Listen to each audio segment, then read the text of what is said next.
The reality is the government is enforcing a form of censorship on us. They're saying you can't talk about certain subjects if you're going to sell pipes.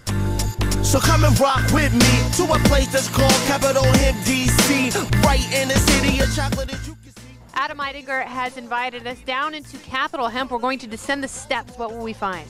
You're going to find an amazing hemp store. Capitol Hemp is the place to go for hemp-based clothing, soaps, paper, and one of the country's best selections of artisan glass pipes. But that all changed on October 27, 2011, when Capitol Hemp was raided by police. They arrested all of our employees, a customer, and they charged everybody with possession of drug paraphernalia. They went through the tobacco shop and just took pretty much all of the inventory, over $300,000 worth. After prosecutors lowered their charges to avoid a jury trial while still holding on to Capitol Hemp's merchandise, the feds began negotiating a deal. If we agreed to close down, they returned our property, and that was the best scenario because without a jury option, with a federal prosecutor running the case, it just didn't seem like we would ever see our property back. To prove Capitol Hemp was selling paraphernalia, an undercover cop visited the store when employees corrected his use of the word bong and changed the subject when he brought up marijuana. The officer saw this as unnatural and deceptive. He was also suspicious of their bookshelf. What is no longer there? What's no longer here are numerous books about drug policy. Basically, we had books that talked about how cannabis was safer than alcohol.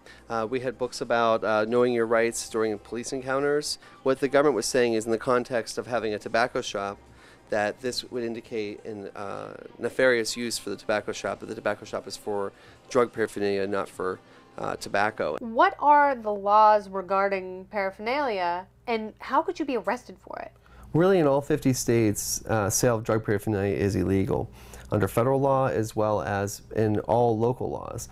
But anything can become drug paraphernalia. That's correct. We were very careful, though, to sell the pipes for tobacco, and to this day, we are open and operating under those guidelines. While both of Capitol Hemp's brick-and-mortar locations are closing, Eidinger hopes to create an online store that will service the whole country.